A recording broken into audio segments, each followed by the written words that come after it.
seperti itu? Jelas ke depannya anak itu akan muncul rasa rendah diri. Jadi dengan rasa rendah diri itu jelas keberanian dia di kemudian hari akan kurang dibandingkan dengan anak-anak normal.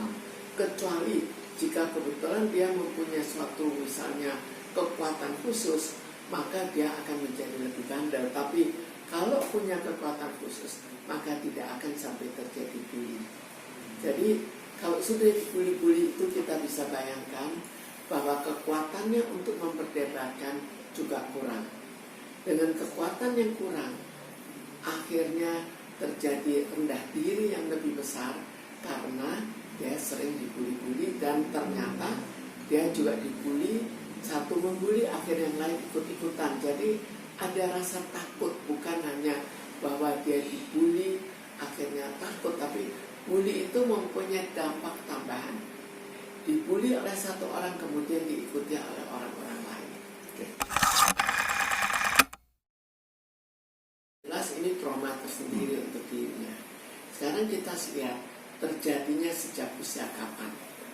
Kalau terjadinya sejak usia 10 tahun, maka keadaannya tidak separah dibandingkan dengan kalau misalnya dia 5 tahun sudah dibully. Jadi dalam hal ini kita kembalikan pada bagaimana berapa lama dia dibully dan dibully dengan secara bagaimana sampai taraf bagaimana. Jadi tambah berat bulinya, tambah lama bulinya, maka efeknya menjadi lebih panjang. Tapi efek ini juga dipengaruhi oleh kepribadian dasar sebelumnya.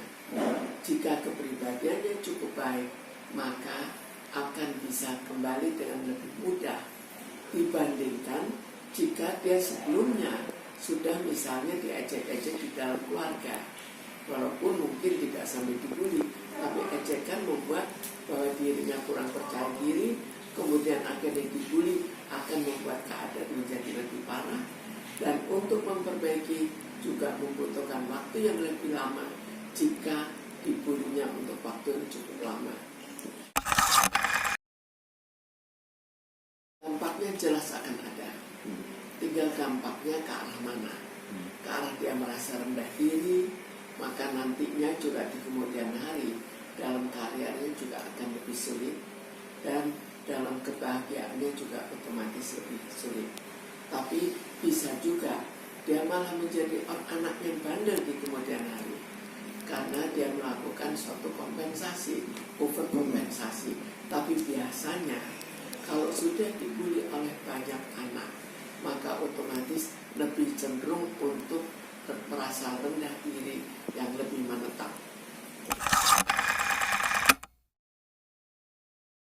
Jika kalau kita tinjau dari yang membuli, maka jelas dia ada kesenangan untuk membuli orang dan melihat akibat dari pembuliannya. Kalau misalnya dia tidak senang, maka tidak akan berlanjut.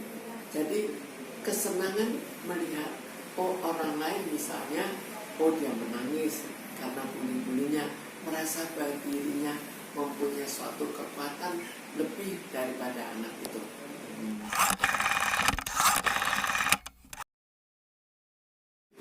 Kita melihat bahwa kalau yang membuli di bawah umur, maka kepribadian itu masih berkembang. Karena itu hukumannya, kalau dihukum, maka hukumannya adalah hukuman penjara anak. Penjara anak seharusnya tujuan dari penjara anak adalah untuk direhabilitir, sehingga nantinya kepribadian berkembang sebagaimana seharusnya. Hanya cukup disayangkan kalau yang melakukan rehabilitasi ini kurang paham dalam tata cara melakukan rehabilitasi dan lebih banyak melakukannya dengan cara menghukum.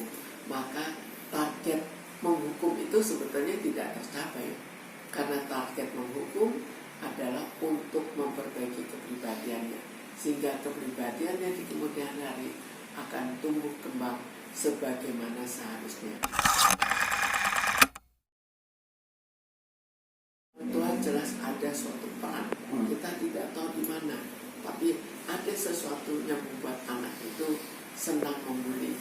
Apakah anak itu kurang perhatian, apakah anak itu sering dihukum oleh orang tuanya sehingga akhirnya melampiaskan ke orang lain, atau kurang kasih sayang. Jadi ada hal-hal yang membuat anak itu membuli, dan ini juga perlu dilihat demi untuk mempercepat perbaikan kepribadian pada anak itu, dan demi supaya orang tuanya juga menyadari untuk tidak melakukan cara-cara yang berakibat pada pembulian ini.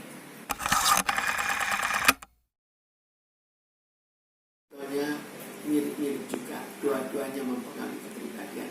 Bedanya kok dulu orang lebih banyak bully fisik, tapi karena fisik akhirnya dibuatkan hukuman jika seseorang melakukan bully fisik, maka terjadilah bully secara verbal. Tapi bully secara verbal juga sama jahatnya dengan bully fisik, tinggal bully verbal itu keras dibandingkan dengan bully fisik yang keras. Bully verbal ringan kita perbandingkan juga bully fisik yang ringan. Dan kita kembalikan pada anaknya.